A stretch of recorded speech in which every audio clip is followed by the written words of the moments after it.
A note to the audience.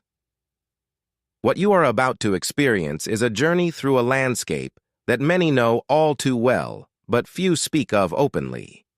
This story may hit a chord, or perhaps a raw nerve, for those who have served or for those who have loved someone through the darkness of post-traumatic stress.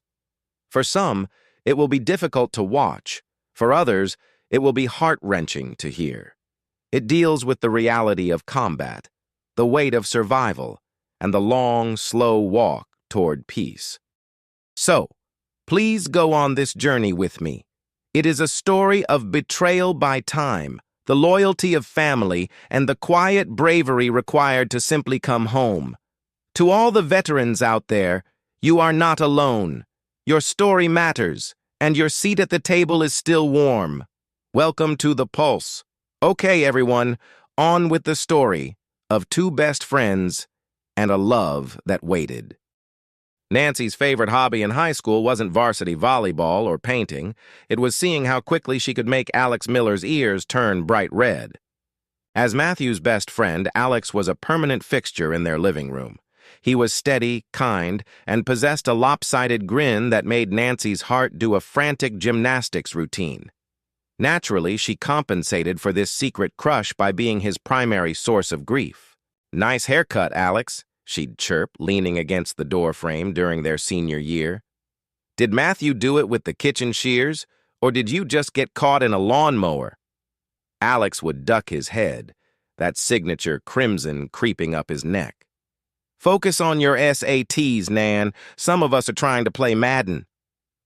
The teasing felt like a safety blanket until the day it was replaced by a heavy olive drab uniform. When Alex enlisted in the Marines right after graduation, the reality hit Nancy like a physical weight. The night before he left, the banter finally died down. The night before he left, the air on the porch felt heavy, thick with the smell of cut grass and the looming silence of the driveway. Nancy felt the sharp, sarcastic armor she'd worn for years finally begin to crack. "Don't get lost out there," she whispered. The biting wit that usually defined her was gone, replaced by a raw tremor that made her voice sound small. "Who else am I going to make fun of?" Before her courage could fail, she stepped into his space, closer than she had ever dared. She leaned in, her heart hammering against her ribs like a trapped bird, and pressed a brief, feather-light kiss to his cheek. It was fast, barely a second, but when she pulled back, the world seemed to stop. For the first time, the little sister mask was gone.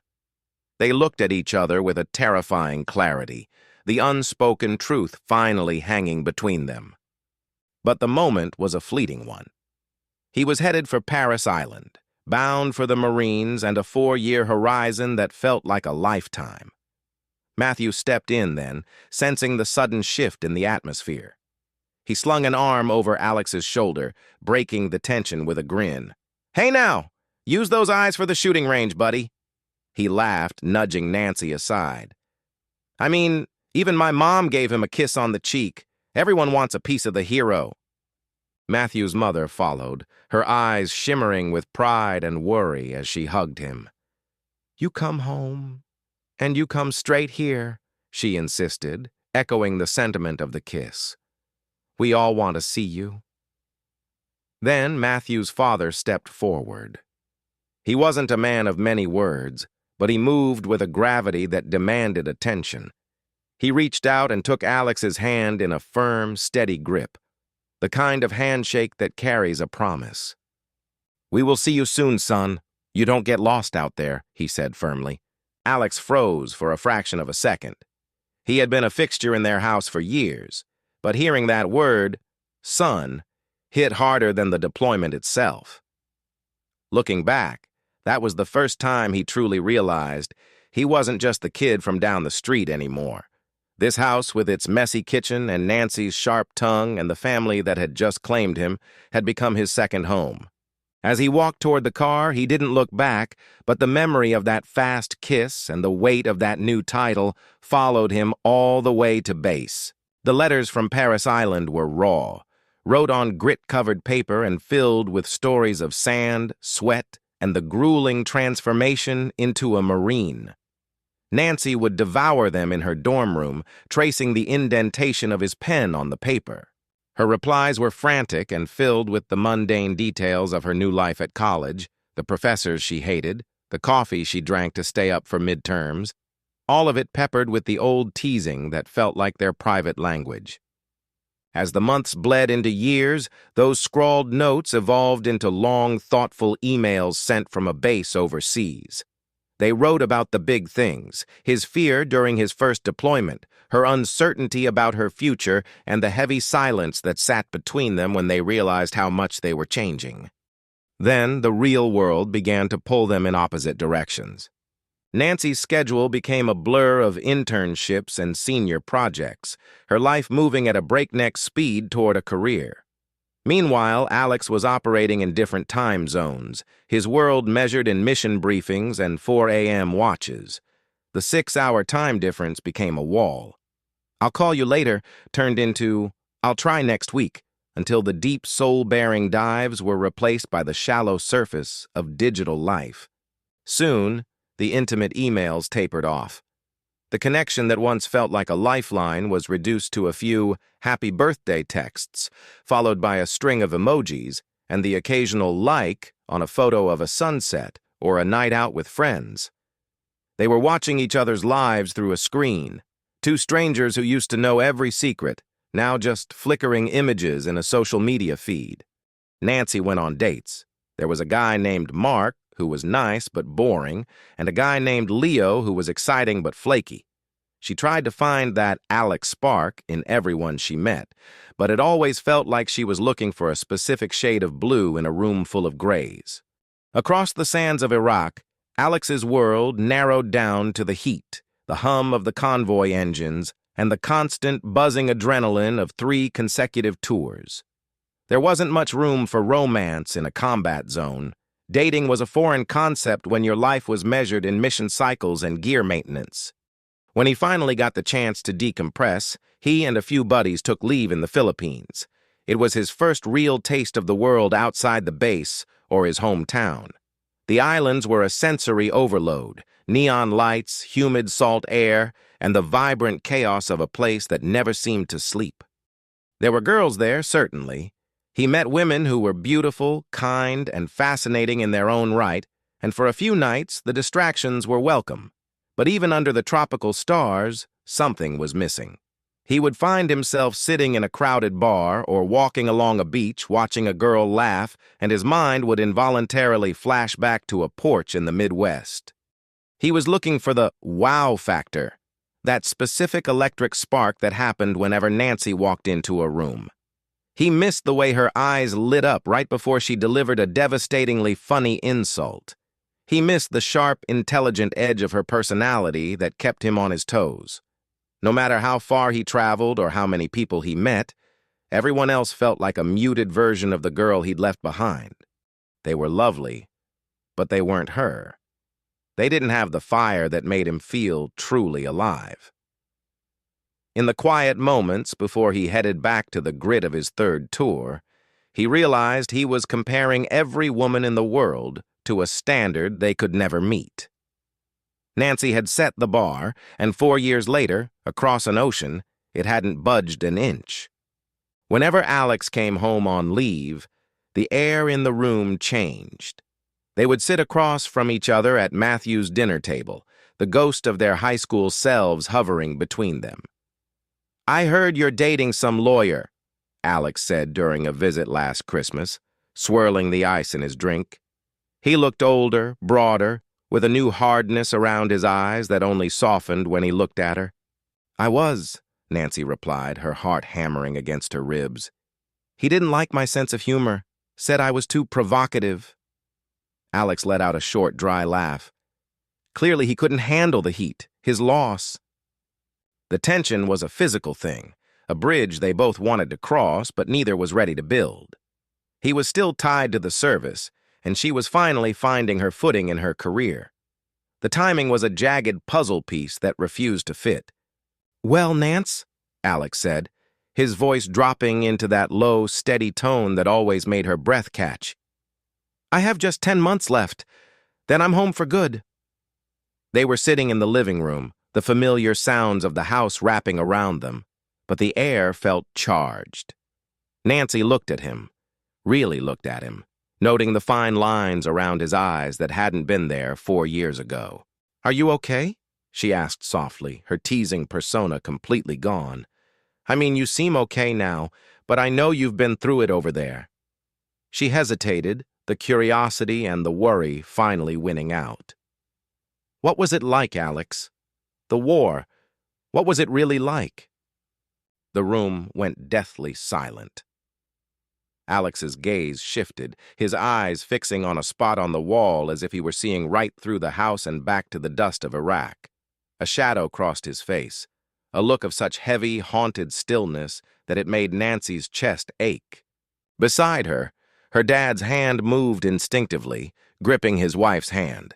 He squeezed it once, a silent signal that Nancy caught out of the corner of her eye. Let's not butt in. He knew that look. He'd seen it on men who had carried the weight of the world on their shoulders. Alex started, his throat tight, the words trapped behind a wall he wasn't ready to break. Before the silence could get too heavy, Nancy's dad cleared his throat, leaning forward to change the subject. He knew Alex needed a way out of that memory. Hey, Alex, he said, his voice warm and grounding. Alex jumped, the spell breaking as he blinked back to the present. Hey, guys, he said, his voice a little too loud, a little too eager to move on. Let's all go eat. My treat, please. You all have done so much for me and my family while I was gone. It's the least I can do. Let's hit the diner. The local diner was loud and smelled of grease and coffee, a perfect shield for the tension between them. They crowded into a corner booth, Matthew and his parents on one side, Alex and Nancy slid in together on the other. Under the cramped laminate table, their knees brushed. At first, it seemed accidental, a byproduct of the tight space, but neither of them moved away. The contact was electric, a constant humming reminder of how close they were. As the plates of burgers and fries arrived, Nancy reached for her water, and her hand grazed his. Their pinky fingers brushed and then lingered, hooking together just for a second. It was a tiny, secret anchor in the middle of the crowded room. Alex didn't pull away. Instead, he shifted his hand just enough to keep the contact steady. Trying to eat felt impossible. Every time their skin touched, Nancy felt a jolt of that wow factor he'd been searching for across the ocean. Matthew leaned across the table, mouth half full of fries. Man, I seriously can't wait for you to come home for good, Alex. Things have been way too quiet around here. Nancy kept her eyes fixed on her plate, her pinky still locked with Alex's under the table. Yes, she whispered, so low only the man sitting next to her could hear. Can't wait. The final 9 months of his enlistment were supposed to be a countdown, but the Marines had one last mission for him. The deployment was grueling, and during a chaotic engagement, the line between life and death blurred into the dust of the desert. Alex was hit 3 times. Nothing life-threatening, just the searing burn of metal and a few jagged wounds that would eventually become scars and stitches. But the physical pain was nothing compared to the adrenaline that took over. With blood soaking through his own uniform, Alex refused to stay down. He dragged 2 of his brothers-in-arms out of the line of fire, pulling them toward cover through a haze of smoke and noise. He did what he had to do to make sure they all had a chance to come home. Because of the nature of his injuries and the protocol for wounded combat veterans, he was medevaced immediately. He was flown straight to Landstuhl Regional Medical Center, LRMC, in Germany, the massive military hospital that serves as the first stop for the brave coming out of the theater of war. Back home, the silence of a Tuesday afternoon was shattered by a phone call. A captain from Alex's unit called his parents, and within minutes, the news reached Matthew.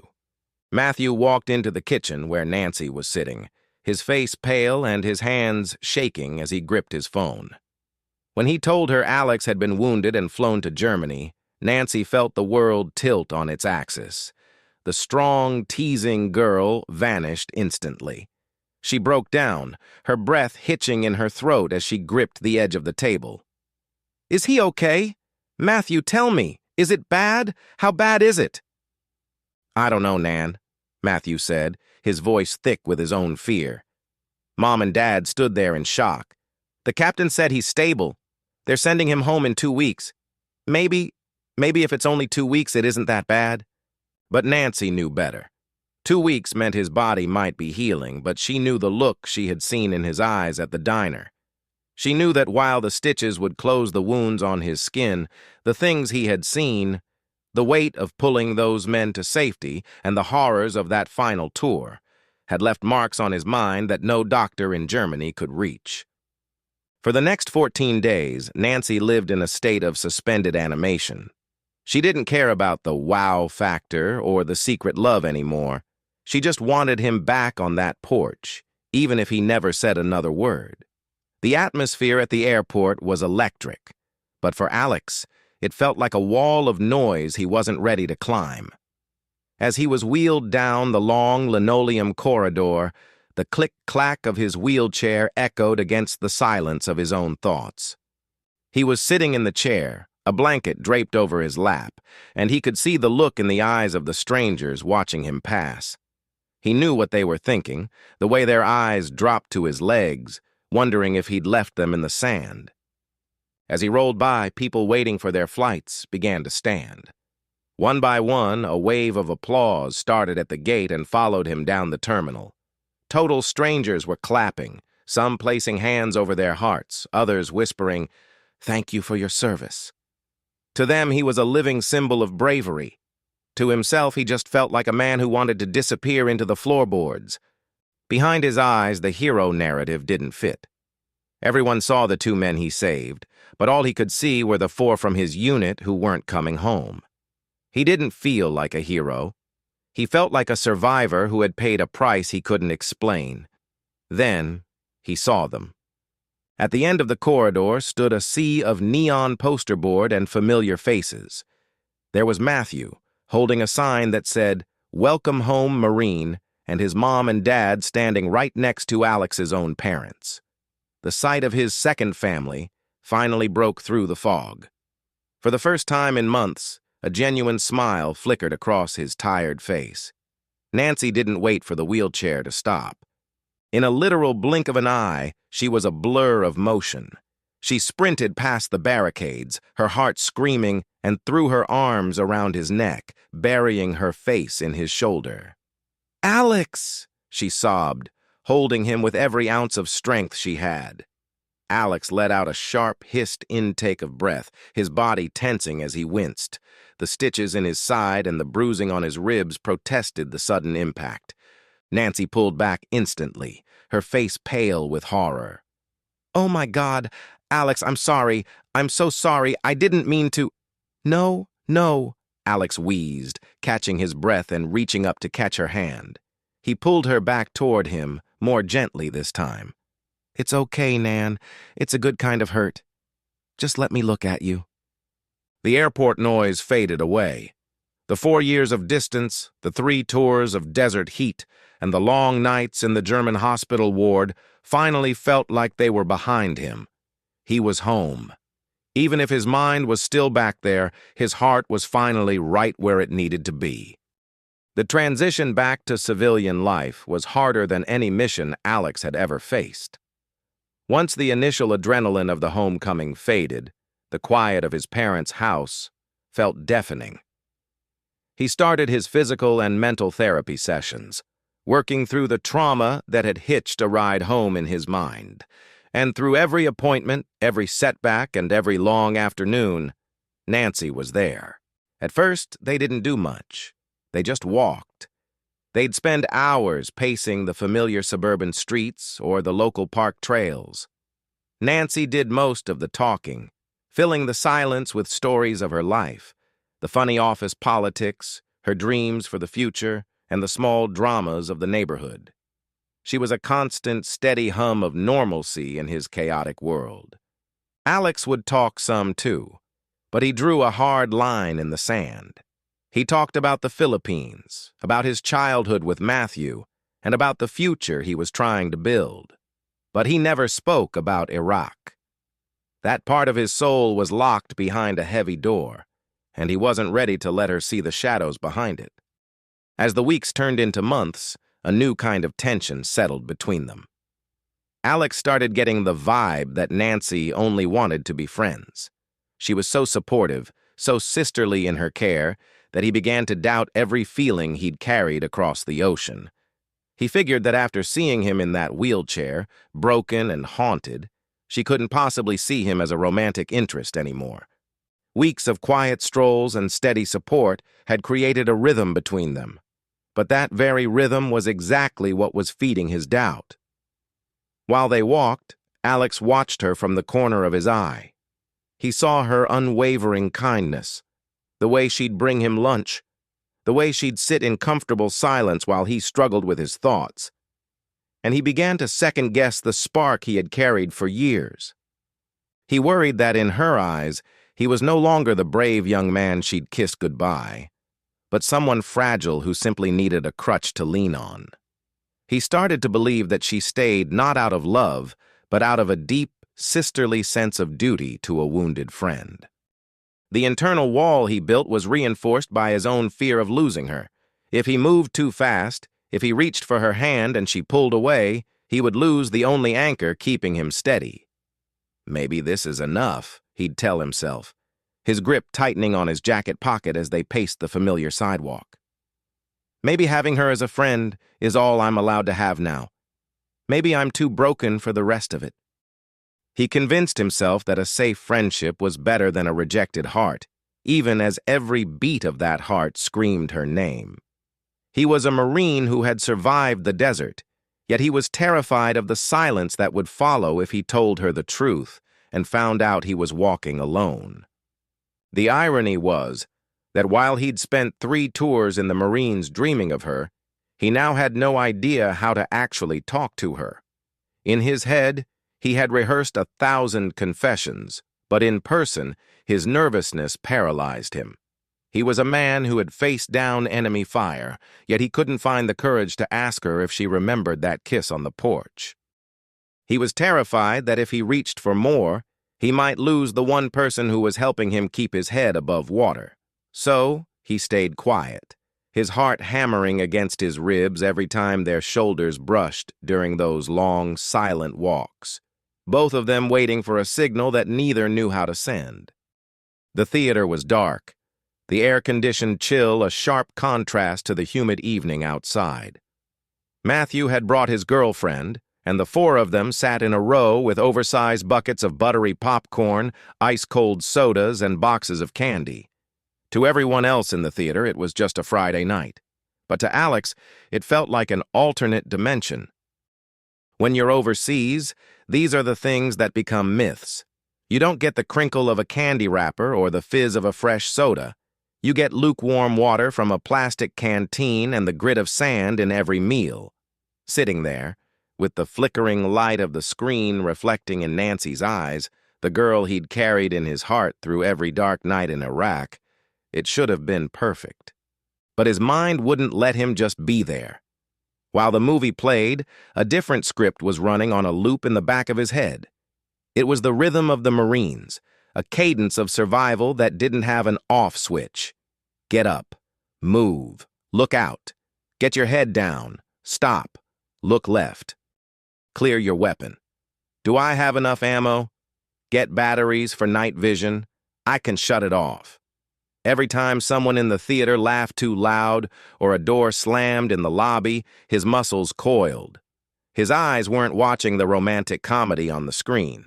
They were scanning the exits, checking the shadows, and monitoring the people sitting behind them. Look right, check the perimeter, stay sharp.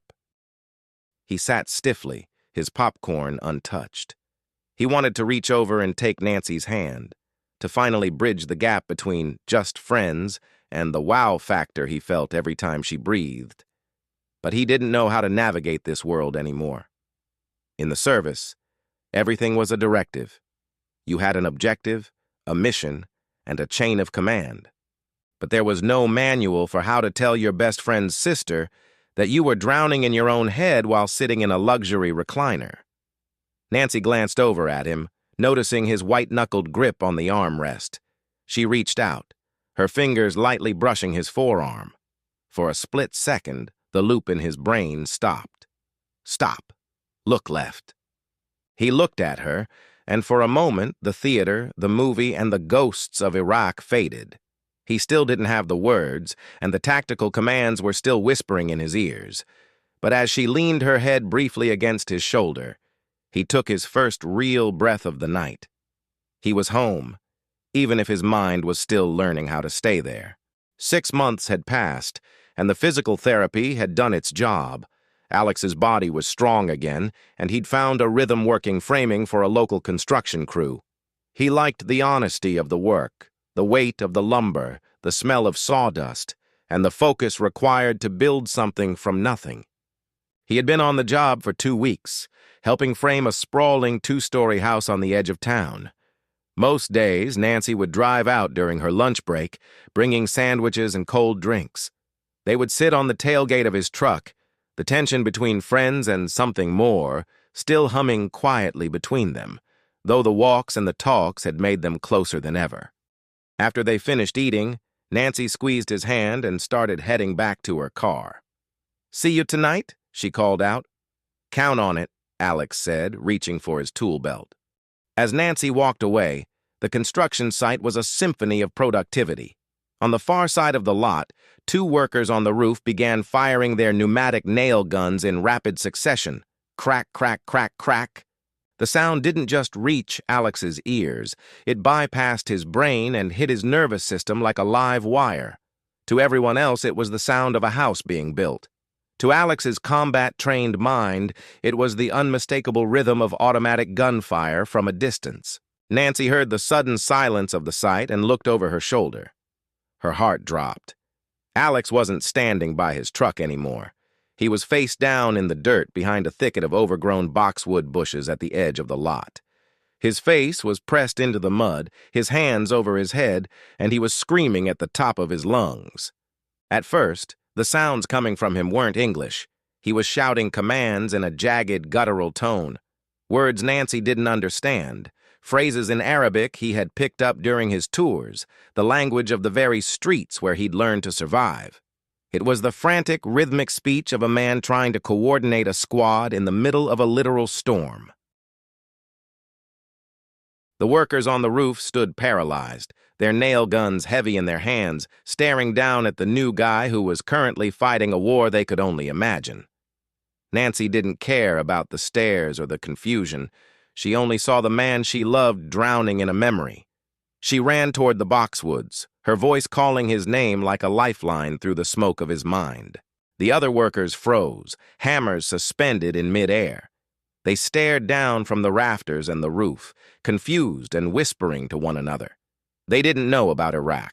They didn't know about the 3 hits he'd taken or the brothers he'd dragged through the sand.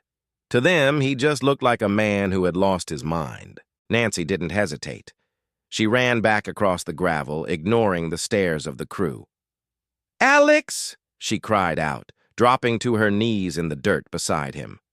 He was trembling, his eyes wide and unfocused, seeing a desert landscape where there was only a suburban foundation. "Nancy, get down!"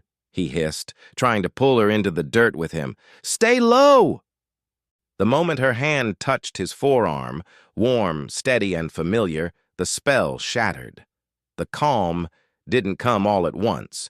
It rolled over him like a receding tide.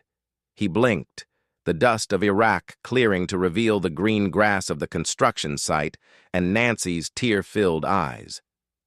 He looked up at the roof, seeing the guys staring at him in stunned silence. The humiliation hit him faster than the flashback had. His survival instinct scrambled to cover the wound. He forced a jagged, breathless laugh and stood up, brushing the mud off his work pants.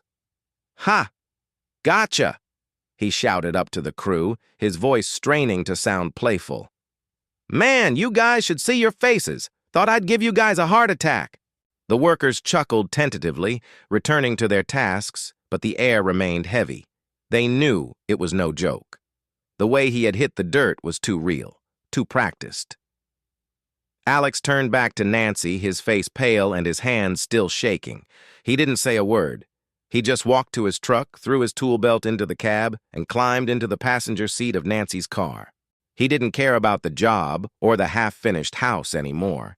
He just needed to be away from the noise, and he needed the only person who truly knew why he was in the dirt. The following morning, Nancy drove to her parents' house, her mind still replaying the sight of Alex in the dirt.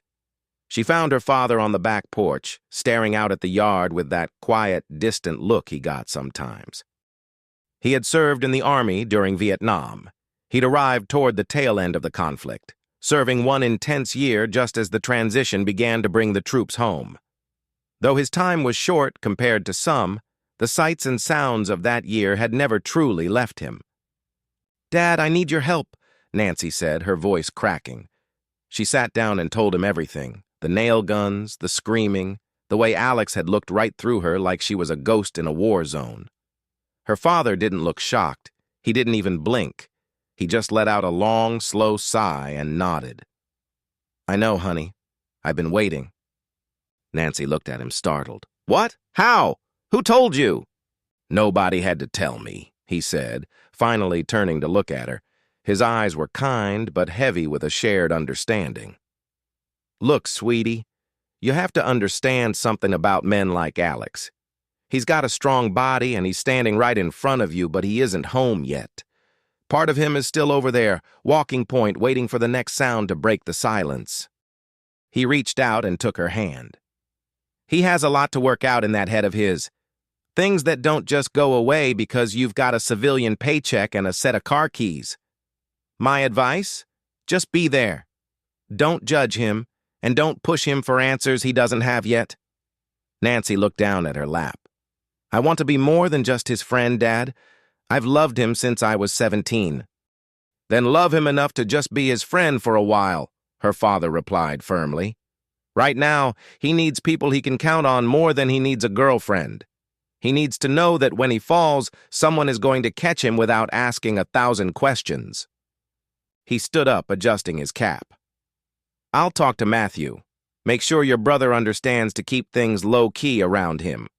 And I can talk to Alex, man to man if you want. But I'm telling you now, Nancy, he won't open up yet. He's still in the trenches. You just keep being his anchor, and eventually the tide will bring the rest of him home." The noise of the construction site had been too much, so with the help of a family friend, Alex transitioned into a quiet role doing administrative work for a local law firm. It was steady, predictable, and, most importantly, silent. Over the following months, Nancy took her father's advice to heart. She stayed close, but she wasn't pushy. She became his shadow in the best way possible, a constant presence that didn't demand explanations. She let their relationship breathe, letting it move at the pace Alex's mind could handle. Then came the Tuesday night in October. Her phone buzzed. It was a text from Alex. "Can I pick you up? I need to talk." Those 4 words sent a chill through Nancy. In her experience, "we need to talk" usually meant a cliff was approaching. Either something was about to break, or something was about to change forever. He pulled into her driveway at 6 p.m. He didn't get out of the truck to knock, he just waited. When Nancy climbed in, the air inside the cab felt heavy, thick with a grief she couldn't yet name. He drove them out to the lake, parking at a secluded spot where the trees blocked the wind. The silence in the cab of the truck was heavy, suffocating the space between them. Outside, the lake was still, but Alex wasn't seeing the moonlight on the ripples. His eyes were wide and fixed, looking through the water and the trees, focused on a point miles beyond the horizon, a place where the sky stayed dark and the air smelled of cordite. He sat perfectly still, but his chest was hitching as he fought for air. Finally, he turned his head just enough to look at her, his eyes red-rimmed and swimming. "You can't tell anyone," he whispered. The words were fragile, his voice cracking like dry glass under pressure. He looked at her with a raw, desperate vulnerability, terrified that the stoic Marine she knew had been replaced by the broken man sitting before her. "Please, Nancy, promise me you won't tell them that I cried. Promise me." To Alex, those tears felt like a failure of his training, a crack in the armor he had spent years perfecting.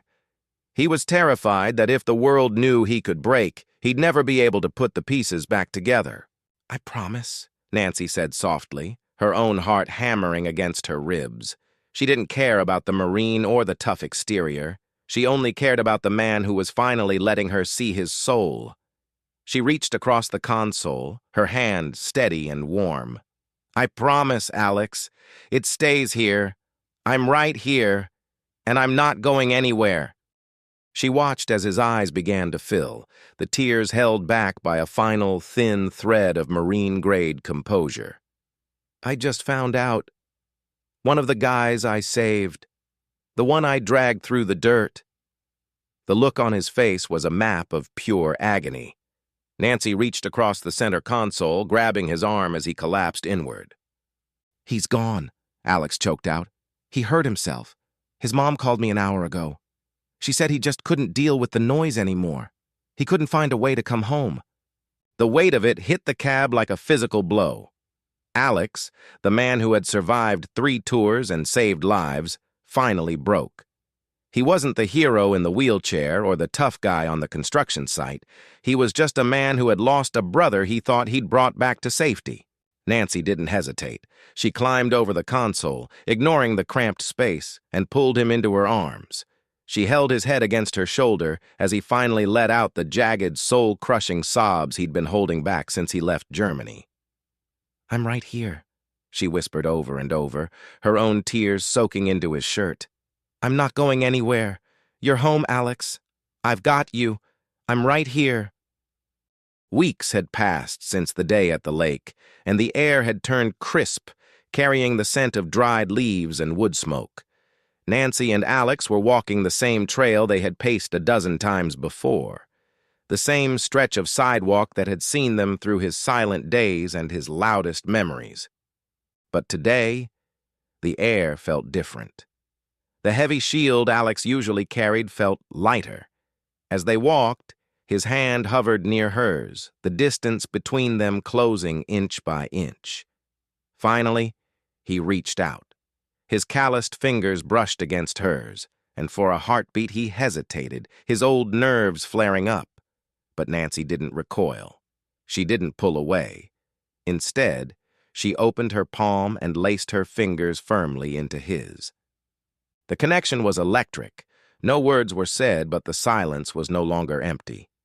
In Alex's mind, a clarity he hadn't felt in years finally settled. "She's been the one holding the line for me," he realized. "She was there when I couldn't speak, when I was in the dirt, and when I was drowning. I just didn't see it." He stopped walking. Nancy stopped with him, turning to face him, her eyes searching his. Alex didn't let his mind start the tactical loop of what-ifs. He just went for it. He leaned in, and the kiss was light, feather-soft and tentative, but it was intentional. It was the closing of a 4-year gap and the start of something real. When they eventually pulled back, they let go of each other's hands, but only for a second. Nancy reached up, her small hands framing his face, her thumbs tracing the line of his jaw. Alex wrapped his arms around her waist, pulling her flush against his chest, holding her so close it felt like he was trying to merge their heartbeats. With their foreheads resting together, Alex closed his eyes and let out a long, shuddering breath. "Thank you," he whispered, his voice thick with emotion. "Thank you for everything you've done, and everything you're doing right now." Nancy didn't answer with words at first. She couldn't. The dam finally broke, and she began to cry into his shirt, tears of relief, of years of waiting, and of pure, unfiltered joy. "I love you," she sobbed into the fabric of his jacket. "I have always loved you, Alex. Every single day you were gone, and every day since you've been back." Alex leaned down, pressing his face into her hair and whispering against the top of her head, his eyes squeezed shut against his own tears. I love you too, Nan, he whispered. More than I knew how to say. Standing there on the sidewalk of their hometown, the war finally felt like it was behind him. He wasn't just home, he was exactly where he was meant to be. A few weeks later, Alex found himself gripping the steering wheel of his truck, his palms sweating despite the cool morning air. He picked up his phone and dialed a number he knew by heart. "Sir?" Alex said when the line picked up, his voice steadier than he felt. "I was wondering if I could come by. I'd like to have that conversation we touched on back at the lake." "I've been expecting your call, Alex," Nancy's father replied, his voice warm. "I'll see you on the porch tomorrow." The next afternoon, the two men sat in the familiar wooden chairs on the back porch. The quiet of the neighborhood was a far cry from the chaos Alex had once known, but his heart was racing like he was back on a mission. He cleared his throat, looking out at the yard before turning to meet the older man's gaze. "Sir, I know it's been about 10 months since that fishing trip," Alex began, leaning forward. "And back then, you told me some things I wasn't ready to hear, or maybe I just plain missed them because of the noise in my own head.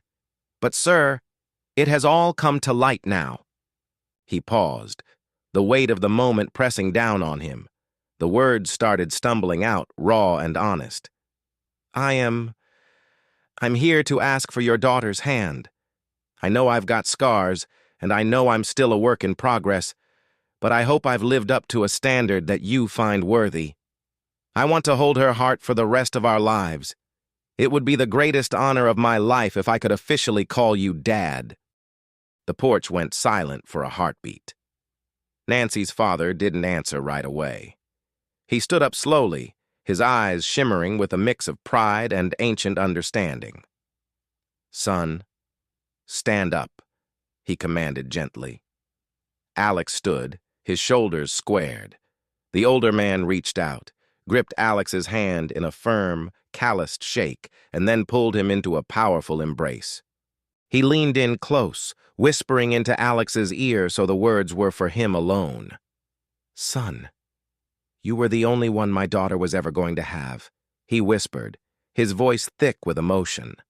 "I knew it when you were 17, and I knew it when you came home. You have my blessing, and you have my respect. Love you, son." Alex pulled back, a massive weight finally lifting off his shoulders. For the first time in his life, he didn't just feel like a soldier or a survivor. He felt like a man with a future, a family, and a home that was finally, truly his. Alex made good on his promise to heal. He joined a veterans support group, finally sitting in a circle with men who understood the language of silence and the weight of the noise. Talking it out didn't make the memories disappear, but it took away their power. The battlefield that had lived in his head for years was finally quiet, replaced by the steady rhythm of a life he had fought hard to build. It had been a year since he'd asked for her hand, and now the nursery in their small home was painted a soft, calming blue. The baby was due any day. One evening, Alex arranged a reunion he never thought possible.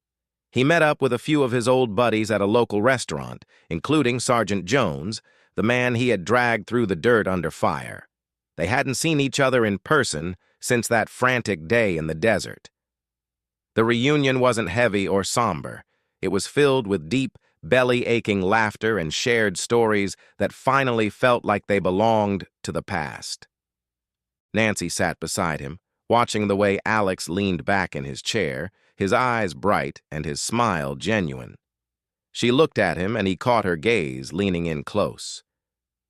"Honey, are you okay?" he whispered, noticing a sudden change in her expression. Nancy looked down at her lap, took a sharp, controlled breath, and then looked back up with a mischievous, panicked grin. "You better call my mom, Alex. We have to go. Now." The table went silent for a split second before Sergeant Jones let out a bark of a laugh. "You kids need to get moving! Go on, get out of here!" The drive to the hospital was a blur of adrenaline. Alex was juggling the steering wheel and his phone. Nancy grabbed the phone, calling his parents, then her parents, then Matthew. Nancy could see the old combat panic trying to flare up in his eyes, the wide-eyed look of a man facing an unpredictable mission. She reached over the center console, her fingers finding his arm.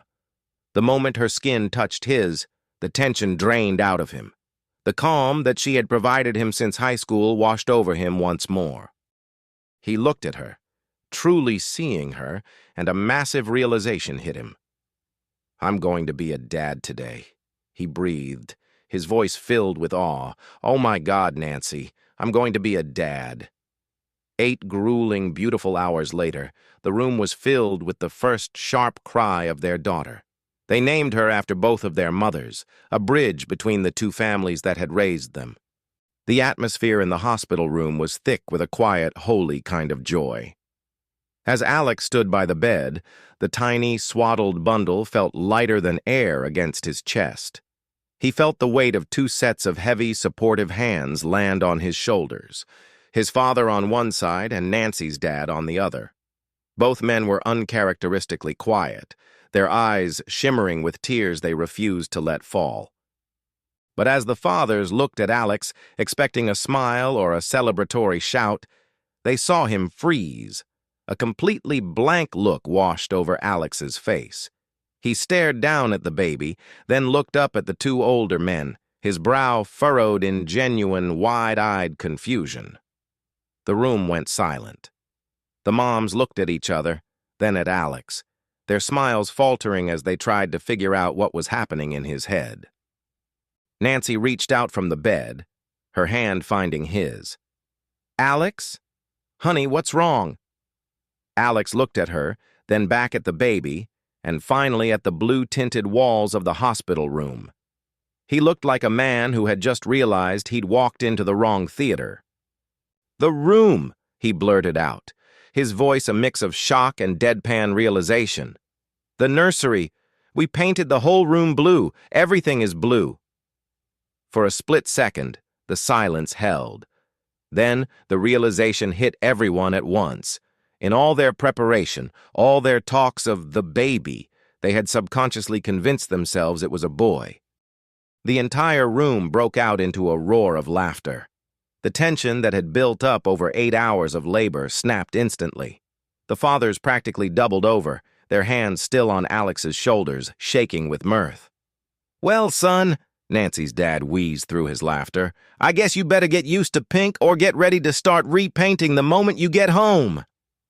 Nancy laughed so hard she had to wipe her eyes, watching as the blank look on Alex's face finally melted into a sheepish, beautiful grin.